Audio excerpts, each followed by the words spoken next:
7 years ago, I begged my parents to help keep my dying grandfather alive. They looked me dead in the eye and said, "He's not worth saving." Then they walked out of the hospital like we were nothing. I sold my car, took out a loan, signed my name to debt just so he could breathe a little longer. Now he's gone.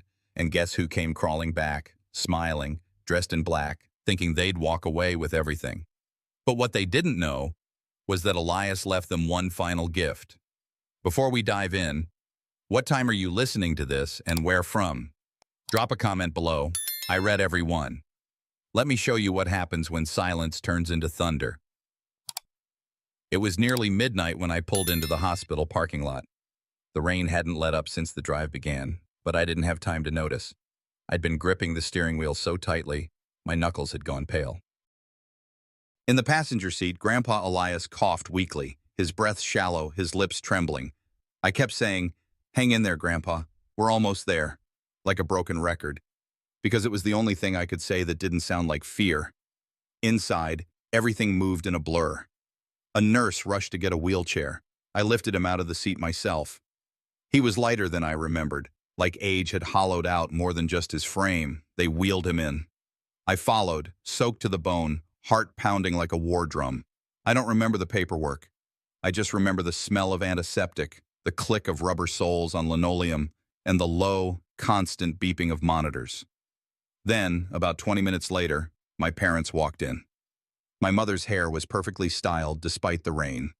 My father shook off his umbrella as if he were stepping into a country club, not an emergency room. Neither of them looked at me. I stood to greet them.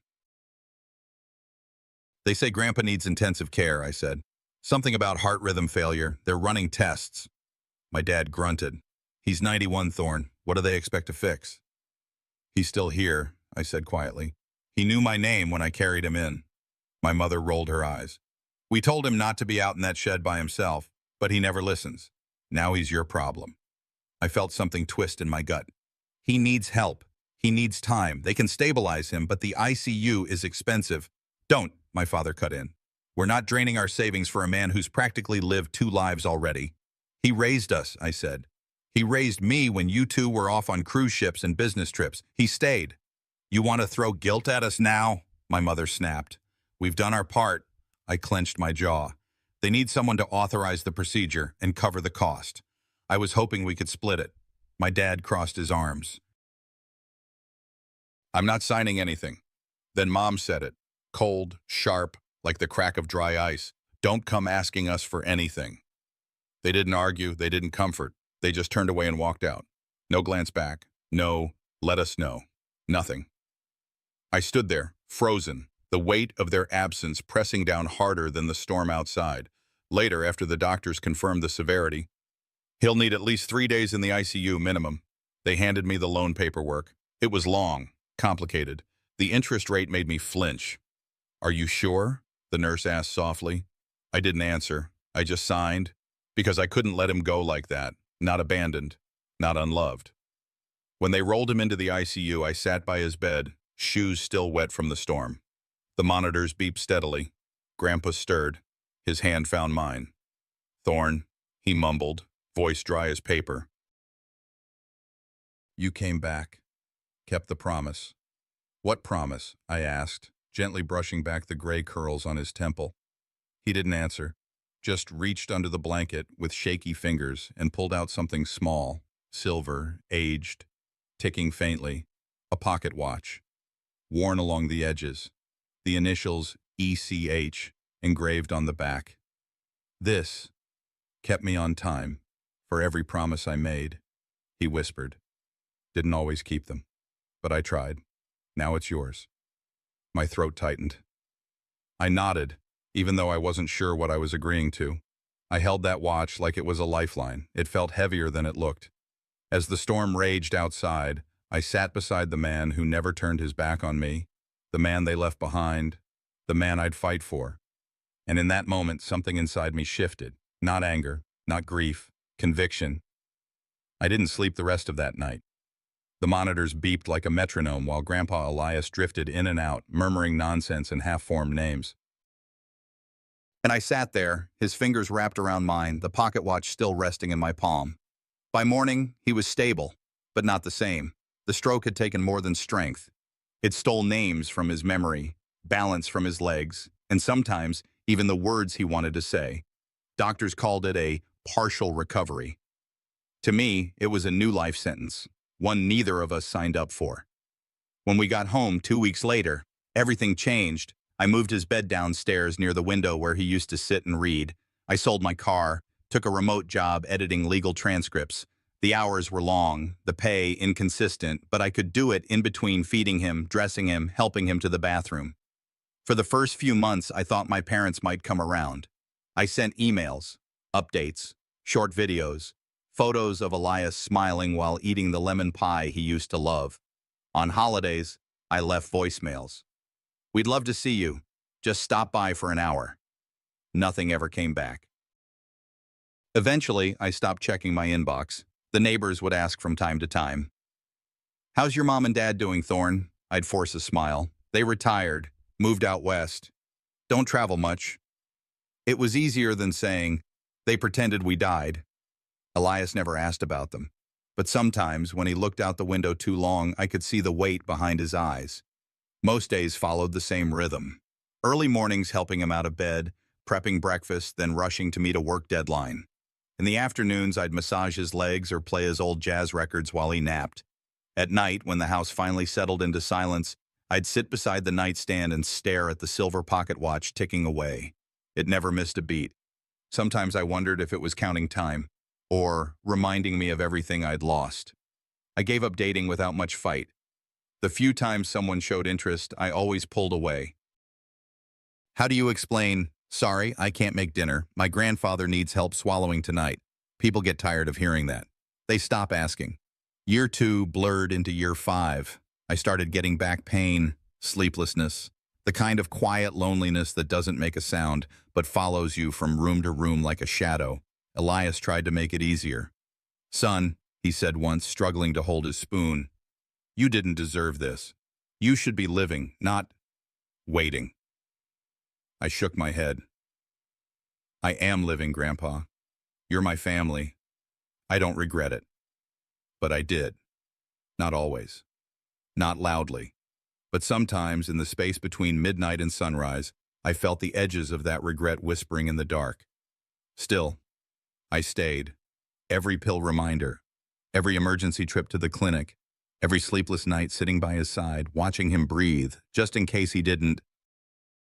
When his 92nd birthday came around, I decorated the dining table with blue streamers and bought a tiny chocolate cake from the grocery store down the road. I set up his favorite chair, the one with the plaid blanket draped over it, and played a record he loved. Louis Armstrong, I think. We sat there, the two of us, with a single candle burning down the center of the cake. I left my phone on the table, screen up, just in case someone called. They didn't. After the cake, I helped him back to the couch. He looked out the window a long while, then whispered, "They'll only come when I'm gone." I wanted to deny it, tell him he was wrong, that people change, that maybe someday Lawrence and Deborah would call or knock or send a card. But I couldn't lie. Not to him. Not anymore. He closed his eyes, and I sat there, the candle flickering low, the watch ticking away behind me. And he was right, because when the phone rang next, it wasn't for a birthday. The call came just after 6 in the morning. Rain tapped gently against the kitchen window as I stood by the sink, pouring water into the coffee maker like I had every morning for years. Same rhythm, same silence, same ache behind my eyes from too little sleep. I didn't recognize the number, but something in my chest already knew. "Mr. Harper?" The nurse's voice was soft, practiced. "I'm so sorry, your grandfather passed sometime during the night. Peacefully. He was holding that old quilt, the one you said was your grandmother's." I didn't speak, just nodded, even though she couldn't see me. She added, "He was asking for you a few times last night." I looked over at the recliner by the front window, where I dozed off around midnight, utterly spent. I hadn't made it back to his bedside.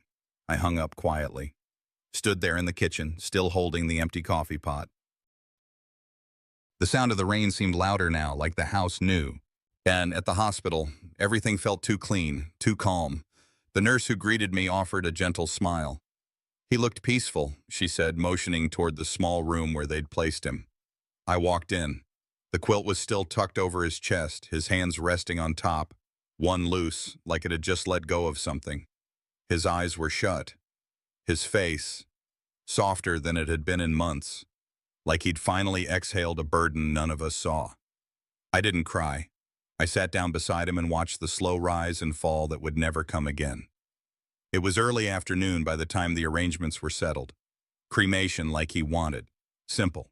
Quiet. No frills. The urn would be ready by week's end. I drove home with the passenger seat empty, like it had been for years, only this time the emptiness wasn't temporary. The sky stayed gray as I pulled into the driveway. Inside, I went straight to the bedroom and set the pocket watch on the nightstand. It ticked steady as always. A part of me wanted to pretend that was enough, that letting go would be quiet, clean. But something kept gnawing at me, a voice in my head I hadn't heard in a long time. They're still your parents. I sat on the edge of the bed and stared at the phone in my hand for a long time. Then, I called the only number I still had for them. It rang twice before she picked up. Hello? Deborah's voice hadn't aged, still sharp, still cold. I cleared my throat. Mom, it's me. Thorne. A pause. No warmth. No surprise. Just waiting. Dad passed this morning, I said gently. He went in his sleep. There was silence on the other end. I thought maybe the call had dropped. Then finally, well, that's what happens when you keep someone alive past their time. My grip tightened on the phone. I pressed my thumb into the corner of my eye, not from tears, there were none, but to push back the sting. Before I could say another word, her voice continued, flat and final. You should let the hospital handle the remains. That's what they're there for. Then the click. Silence. No. I'm sorry. No. How are you? Not even his name. I sat there for a while, still holding the phone like it might ring again. It didn't. Lawrence called back an hour later. I didn't answer, but he left a message. His voice was short, mechanical. Take care of whatever needs doing. We won't be involved. That night, I opened the bottle of bourbon sitting untouched at the back of the cabinet. I poured a glass, then another. I didn't toast, didn't make a speech to the walls or say anything poetic. I just sat on the porch as the sky turned dark, the rain slowed, and the breeze stirred the wind chimes gently above me. At some point, I reached for the pocket watch and held it in my palm. I stared at its scratched surface, the faint initials still carved into the back. And then almost in a whisper I said, "You were wrong, Grandpa. They didn't come." 7 days had passed since the funeral home called. I thought the silence would linger. But that morning, the quiet didn't stretch. It snapped. The chapel smelled of lilies and polished wood, the air too still, like everything in that room was pretending not to exist. I had arrived early like always, not expecting anyone. I sat in the front pew alone, hands resting on my knees, trying to ignore the emptiness that pressed in from every side. The urn sat on a simple pedestal draped in burgundy cloth. The pocket watch I'd placed beside it ticked softly. That was all. No slideshow, no music, just stillness. It was what Elias wanted. A few minutes before the service began, I heard the creak of the chapel door. I didn't turn. I figured maybe the funeral director was checking in. Then I caught the sound of heels, measured, deliberate, followed by the sharper thump of polished shoes. I turned my head. There she was. Deborah, in a long black coat far too dramatic for the weather, a pearl necklace that didn't quite match, and lips pinched into something that resembled grief but didn't reach her eyes. Lawrence followed a step behind, stiff as a broomstick in his pressed gray suit, and trailing them both, a man I didn't recognize carrying a leather briefcase like it held something sacred. They walked down the aisle like they owned the floor beneath them. Deborah made a show of approaching the urn. She dabbed at the corner of her eye with a tissue, dry as dust. "He was always so stubborn," she murmured. "But we're here now." I didn't move, didn't say a word, just stared. Lawrence stepped over and gestured toward the hallway. "Thorne, let's talk." Outside. I followed him to the lobby, half out of instinct, half because I needed to know what they thought they were doing. He didn't waste time. "We'll need the house keys," he said, adjusting his jacket. "And any documents about the land, savings accounts too. Mr. Colton, our attorney, will draw up the inheritance paperwork. He just needs your signature. I blinked. Excuse me? You heard me. He sighed like I was being difficult. You've had time to grieve. Now it's time to settle things properly. I stared at him. You didn't even call, not once. Not when he got sick, not when he passed. You left him to die alone. Deborah joined us then, her tone clipped. That doesn't change the law, Thorne. We're still his children. This isn't personal. It's just a state division. Colton nodded, stepping forward. Unless you want this to get messy, I suggest you cooperate. I stepped back, jaw clenched. Get out. The rest of the service felt like a blur. Relatives I hadn't seen in a decade circled like buzzards. They whispered about furniture, talked casually about splitting land plots, even speculated about what tools were worth keeping.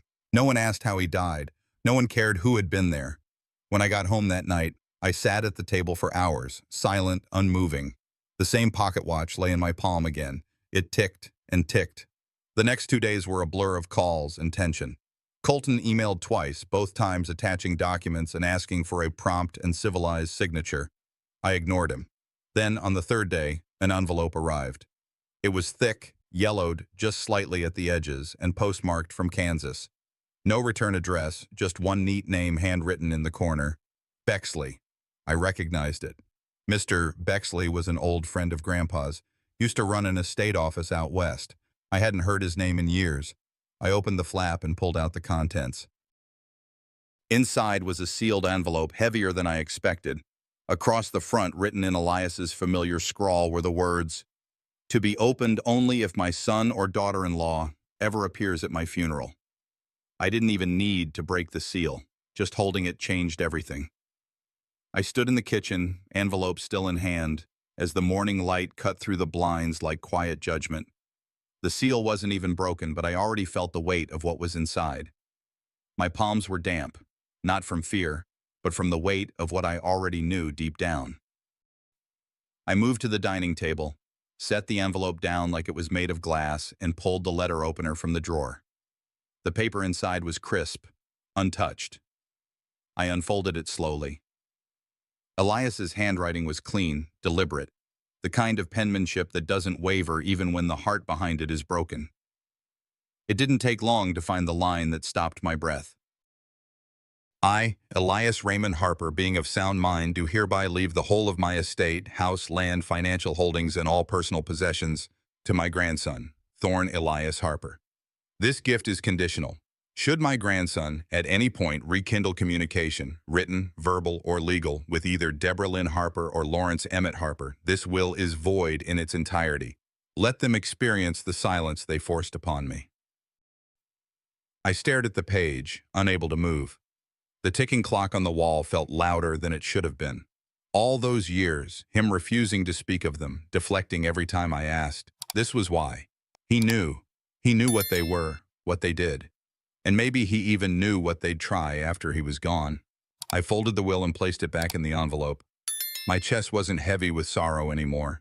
It was something colder, cleaner. Resolve. That night I didn't sleep much. Every time I closed my eyes, I heard Elias's voice in the back of my mind. Not the warm one from my childhood, but the firm one he used when he meant something for keeps. The next morning I poured a cup of coffee and stared at the phone on the counter. It rang just as I reached for it. Deborah. I let it buzz 4 times before answering. Hello? Thorne, she said sweetly. I was thinking we should talk. Civilly. We all want what's fair, don't we? I held the phone a second longer than I needed. Sure, I replied. Let's talk. We agreed on the little diner off Route 6, neutral ground. I got there early. Not for the food, but to set the recorder under my jacket just right. A small thing, but it picked up everything. Deborah arrived 6 minutes late. No hello, no smile. She didn't even take off her sunglasses. She didn't order anything either, just slid into the booth like she had somewhere better to be. She leaned forward, rested her manicured hands on the table. Listen, Thorne, she said, her voice coated in syrup but her eyes hard. We both know you didn't earn what he left. You were just there, that's all. The old man got scared near the end, and you were convenient. I didn't reply. Just blinked once. So here's the deal, she went on. You give us the house, we'll toss you a fair cut, enough to walk away and feel good about it. Or we go to court, and it will get messy. Your choice. I watched her lips move, but I was somewhere else, standing in the living room a week ago, lifting Elias's frail frame from his chair so he wouldn't sleep sitting up again. Seeing the way he winced, not from pain, but from shame, because they'd made him feel disposable. I stood. "I'll think about it," I said, my voice even. She smirked. "You do that." Back at home, I slipped off my boots and walked into the den. The place still smelled like Elias, aftershave, and the faint scent of wood polish. I plugged the recorder into the old laptop and hit play. Her voice filled the room. "You didn't earn it?" I let the words hang. Then I looked around. At the wall where Elias had kept the family calendar, each square marked with my night shifts so he'd know when to leave dinner out. At the old oxygen tank he'd decorated with stickers to make it less ugly. At the framed photo of him and Grandma in front of the barn, both beaming like they owned the world. And I pressed save. I didn't feel guilt. I felt awake. The next morning, the air felt heavier. I'd barely slept, but my mind was locked in. Every memory, every skipped voicemail from Deborah, every check Elias had torn in half when she'd asked for a little help, it all flooded back. The old VFW hall had been cleaned up by a few cousins and neighbors to host the celebration of life gathering for Elias. Nothing formal, just food, photos, and stories. I arrived early, carrying the framed portrait of him in uniform. I set it up on a cloth-draped easel near the front of the room, right next to his flag-folded triangle box. One by one, family trickled in. Some I hadn't seen since I was 12. Faces older now, but the same eyes. A few nodded politely, others hugged me tight. But I wasn't here for handshakes. By noon, the buffet was full, and the folding chairs were mostly taken. Before anyone reached for a plate, I stepped up front and cleared my throat. "I won't take long," I began, voice steady. "But there's something I need you to hear." I pulled my phone from my pocket, tapped it once, and connected to the portable speaker beside the guest book. This was recorded 3 days ago. I hit play. Deborah's voice rang out, calm and calculated. "You didn't earn it. You give us the house, or the court gets involved." There was a long, stretching silence. I watched their eyes. My Aunt Marla's narrowed. Uncle Vince shifted in his chair, jaw clenched. One cousin, Kathy, muttered, "I knew she'd pull something like this." Aunt Judy dabbed at her cheek with a napkin. Then came a voice I hadn't heard since Elias's birthday 4 years ago, his old army buddy, Sergeant Hill. "That man trusted you, Thorne. He knew where the heart in this family really was." I didn't say anything else. I just nodded once, stepped back, and sat down. The message had landed. That night, after cleaning up, I drove home slow. The porch light buzzed above me as I turned the key, but just as I stepped inside, my phone lit up with a text from Pastor Ronnie. "Need to see you. Lawrence was at the church today. Heated." I thanked him, but I already knew. Next morning, I pulled into the church lot, just wanting to drop off a box of leftover programs from the funeral. But Lawrence was there, waiting like a coiled spring. He came at me the second I stepped out. "You're a real piece of work," he spat, voice loud enough to draw a few heads from across the lot. Dragging your own mother through the dirt just so people pat you on the back? What kind of man does that?" I didn't flinch. "I'm not dragging anyone else," I said, looking him square in the face. "I'm just letting her speak, in her own words." "You think you're a hero?" he sneered. "You think wearing that jacket and playing the good grandson means you're better than us?" I took a step forward, not threatening, just close enough so he couldn't turn away. "For once," I said slowly, "you don't get to define what family means." Lawrence blinked, looked around. A couple of ladies from the choir were staring. Pastor Ronnie stood in the doorway, arms folded. Lawrence's jaw tightened, but instead of firing back, he just turned and walked away, face red, shoulders stiff. I left right after. Didn't need to say more. That evening, while I was sorting through Elias's old papers in the den, I heard something slide against the front door. A plain envelope. No name, no return address. I opened it slowly. Inside, printed screenshots, digital footprints. Each one was a time-stamped login attempt into Elias's bank account, 3 days before the funeral. 3 tries from the same IP. Each attempt failed, but the name in the recovery email field was clear as day: Deborah Lynn Harper. My hand tightened around the paper. This wasn't grief. This wasn't desperation. This was theft, premeditated. And now I had the last piece. I took a deep breath, opened my messages, and typed 2 words to Elias's attorney. It's time. Then I scrolled to Deborah's contact in my phone, pressed and held. Delete. No hesitation. No second thought. She was gone. I leaned against the doorframe, letting the night air wrap around me as the sun dipped beneath the tree line. The wind was picking up, brushing through the branches like whispers too old to repeat. I hadn't eaten dinner. Didn't feel like it. Instead, I sat on the porch swing with a half-full mug of chamomile, still warm, though I hadn't taken a sip in a while. For the first time in weeks, my mind was oddly still. No calls, no lawyers, just me and the rustling trees of rural Oregon. Until I heard the knock. 3 slow taps. Measured, not timid. I rose, set my mug on the railing, and opened the door. And there she was. Deborah. Hair curled, lips painted, eyes like glass that had seen the script and practiced every line. She didn't wait for permission, just stepped in like this house had never stopped being hers. "Thorne," she began, her voice lower than usual, almost gentle. "I made mistakes, but you're letting this turn into something ugly." I shut the door behind her, but didn't offer a seat. She didn't sit anyway. She looked around, letting her gaze wander across the living room like she was remembering where everything used to be. Her hand slid into her coat pocket and came out with a familiar flash of color. A red wool scarf. She held it up between us like a peace offering. "Your grandfather wore this every winter, remember? He used to wrap it around you when you came in from the cold. He loved you so much, baby." The scarf was clean, folded with care. Too perfect. I stared at it without taking it. That was the same scarf Elias had on when I rushed him to the ICU, his lips turning blue, the one she refused to touch when the nurse offered it back after he passed. She wouldn't even look at it.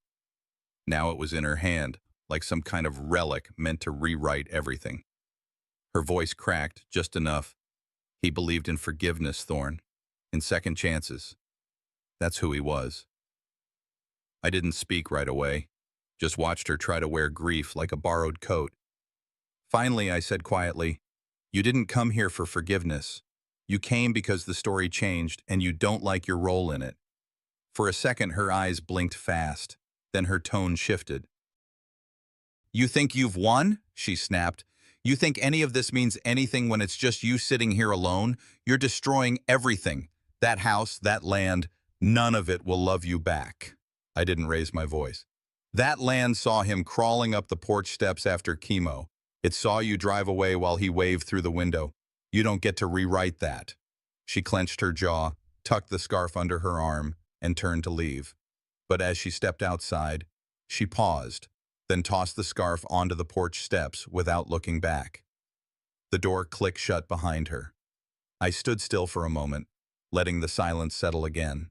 Then I walked to the window and watched her car disappear down the road.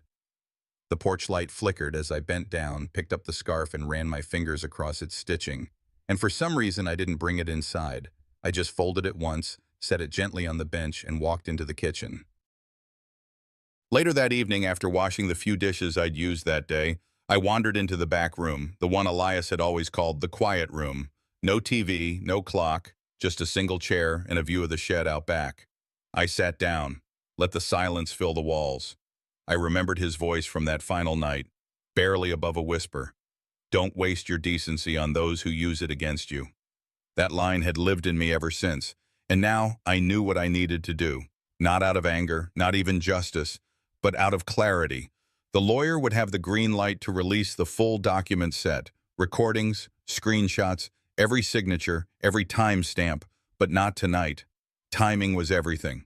I reached over, turned off the lamp, and left the scarf where it was, outside, untouched. Yeah, the morning of the funeral came wrapped in gray skies and a stillness that didn't sit right with me.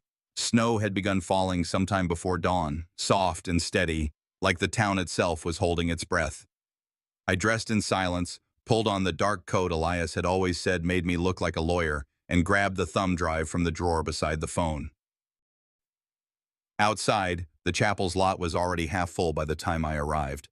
People I hadn't seen in years stood quietly near their cars, hats in hand, nodding solemnly at each other. Some came from neighboring farms, others from town. Old friends of Elias, churchgoers, even the gruff man from the hardware store who used to argue with Elias about politics every other Sunday showed up. I walked through the doors and took a seat in the second pew, just left of center. From that spot, I could see the pulpit, the screen above it, and the front doors. The casket, simple, polished oak just like Elias would have wanted, rested beneath the altar, surrounded by a small arrangement of white lilies. A few minutes passed before the doors opened again, and in they came. Deborah and Vincent. They walked like actors late to curtain call, slow, with forced grace. Deborah wore a tailored black coat with a fur collar, her makeup meticulous. Vincent had on a charcoal suit and a red pocket square that made my stomach turn. They sat across the aisle, 2 rows back, like strangers at a trial. Neither of them looked at me. I didn't expect them to. The minister stood and began his eulogy. It was brief and kind.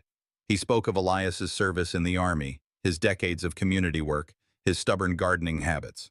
When the final blessing was spoken and the room settled into a reverent hush, Mr. Lockhart, our family attorney, stepped forward, adjusting his tie. "Ladies and gentlemen," he said, his voice even but firm, "before we conclude today's service, I've been asked to share a final message, per the request of Mr. Elias Calder." A murmur passed through the chapel, like wind through leaves. Some leaned forward, others looked at me. I didn't move. Lockhart opened his laptop on the pulpit and connected it to the projector. The screen above the altar flickered to life with a simple black slide. "For those who still pretend." Then the audio began. It was grainy, probably from my phone's mic, but clear enough to silence the entire room. Vincent's voice rang out first. "Just sign the hospice DNR form. The old man's a corpse waiting to die. We don't need to waste more money." Then Deborah. "If Thorne signs anything, we're not liable. Let him be the fool."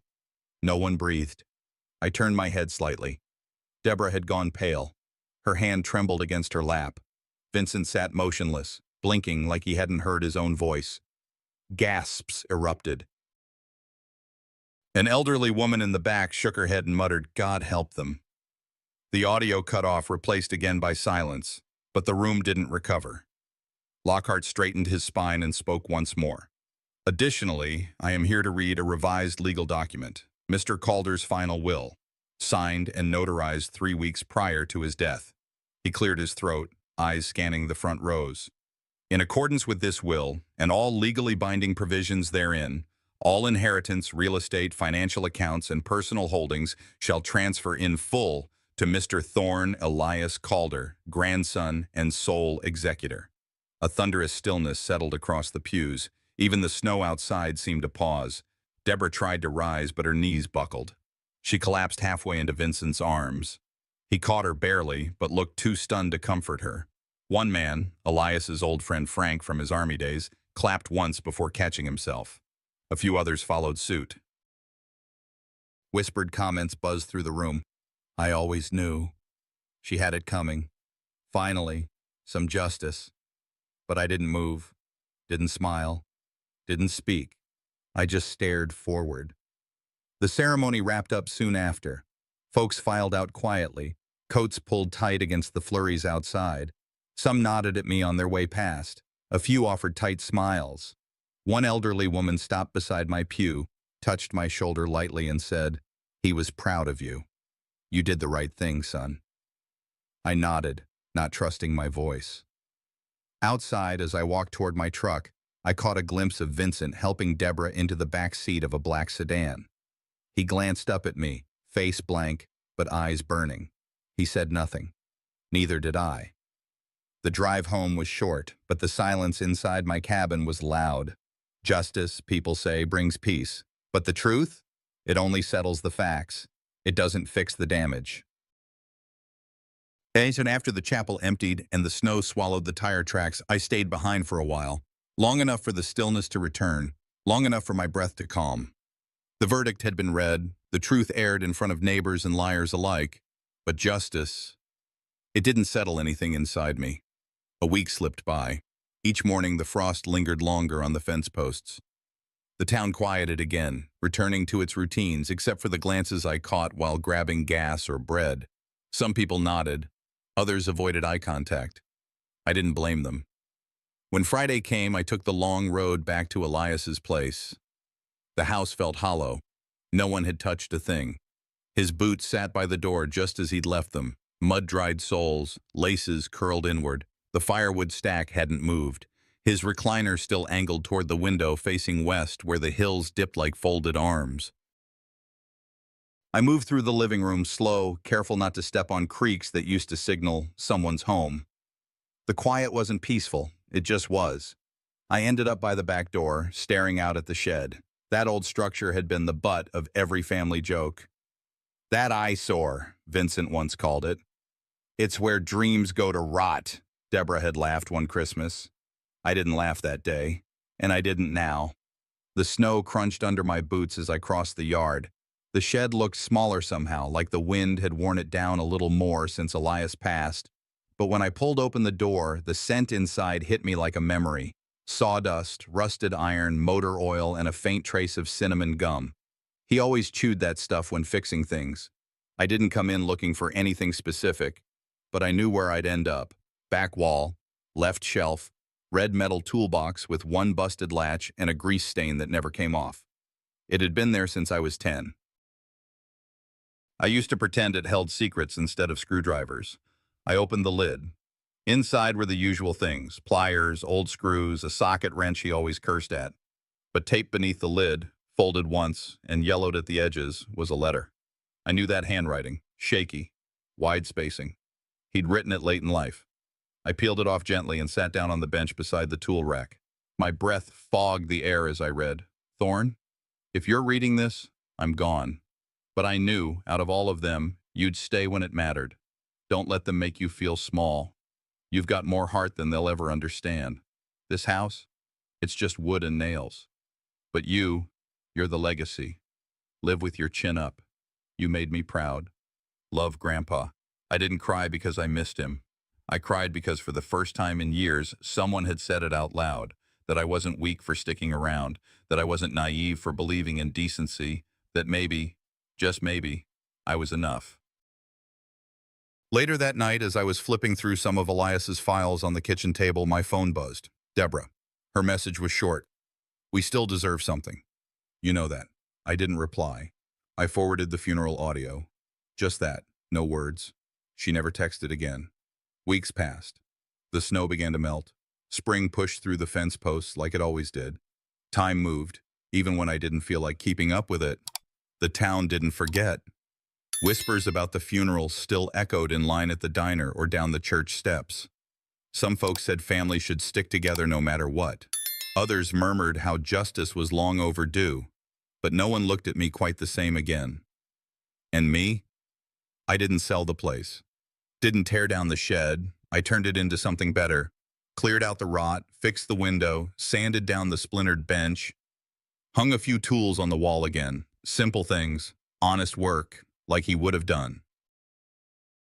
People ask me sometimes, was it worth it? All the heartache, the fallout?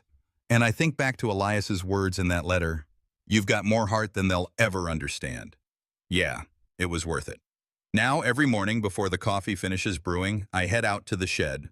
That same chipped mug Elias used, stained with years of mornings. I keep it on the shelf above the bench. I fill it too. But I don't sit alone anymore. I sit in legacy.